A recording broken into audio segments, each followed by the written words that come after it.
అనుకున్నట్టుగా ఉంది. ప్రజలు ఎవరు కూడా గుడ్ గవర్నెన్స్ అనే కితాబు వాళ్ళకేమి ఇవ్వాల. అలాంటి మెరిట్స్ కూడా ఈ ప్రభుత్వం 1 ఇయర్లో ఎప్పుడు కూడా చూపించలేదు.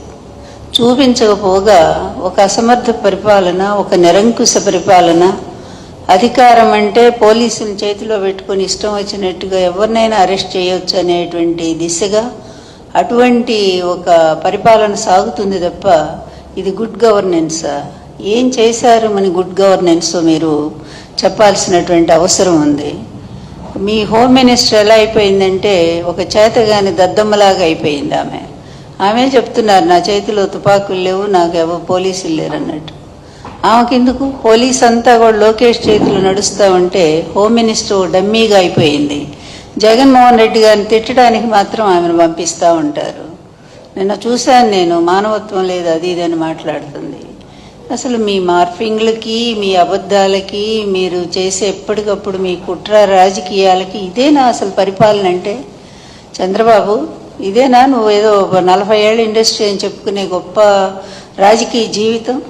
నీ కొడుకుని తీసుకొచ్చి ఒక షాడో ముఖ్యమంత్రి వాడు ఈరోజు, నువ్వేమి లేవు, నువ్వు ఒక అసమర్థుల్లాగా మూలబడి ఉన్నావు.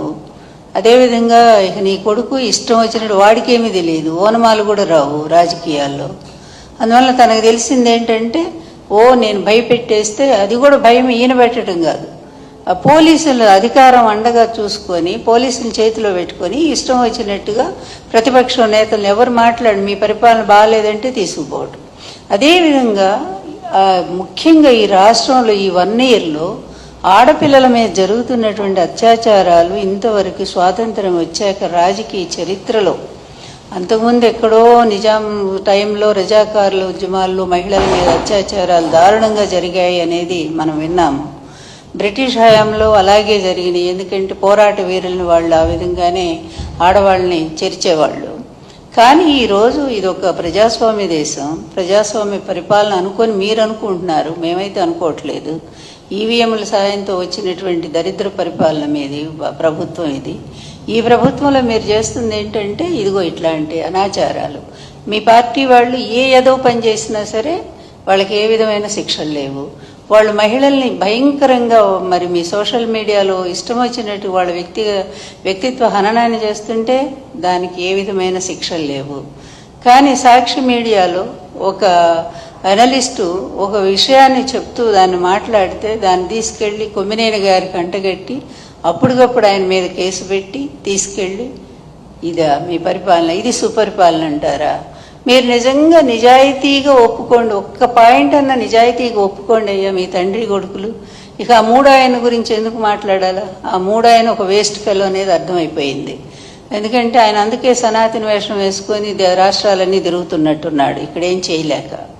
అందువల్ల ఇక ఆయన గురించి వేస్ట్ మాట్లాడటం కూడా వృధా. ఎందుకంటే ఆయనకు నాయకత్వ లక్షణాలు మొదటి నుంచి లేవు, ఎదిరించే తత్వం అస్సలు లేదు. చంద్రబాబు పిలిచినప్పుడు వచ్చి జగన్ గారిని ఒక తిట్టిపోవటానికి మాత్రం ఉపయోగపడతా ఉన్నాడు. కనీసం మీ పక్కన స్థానం కూడా ఇవ్వనంత స్థితికి దిగజారిపోయాడు, అతను సంపాదించుకోలేకపోయాడు. అందువల్ల నీకు అతని గురించి ఎక్కువ మాట్లాడకూడదు. కానీ మీ ఇద్దరు కలిసి ఈరోజు రాష్ట్రాన్ని ఏ విధంగా చేస్తున్నారో ఒక్కసారి ఆలోచించండి. మీరు ఆలోచించట్ల, ప్రజలు ఆలోచిస్తున్నారు, ప్రతి క్షణం ఆలోచిస్తున్నారు.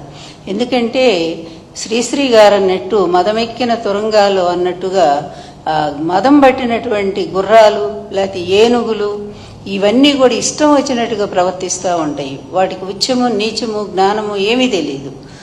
అవి ఎక్కడ పడితే అక్కడ ఎట్లా పడితే అట్లా పరిగెడతాయి, అన్నిటిని నాశనం చేస్తాయి. ఈరోజు రాష్ట్రాన్ని నిజంగా గుడ్ గవర్నెన్స్ అంటే జగన్ గారి టైంలో ఒక పద్ధతిగా జరిగింది.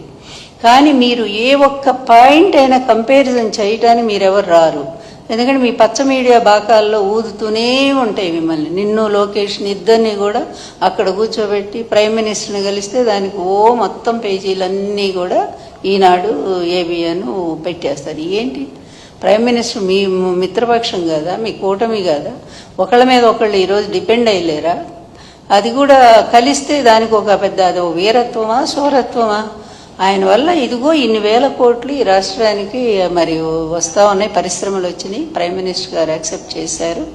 లేదా మీ రాజధాని, మీరు అనుకునే రాజధానికి ప్రైమ్ మినిస్టర్ గారు ఇన్ని వేల కోట్లు ఇప్పిస్తున్నారు అని ఈ విధంగా అయినటువంటి వార్త అయితే నిజంగానే బాగా సాధించారని చెప్పుకోవటానికి.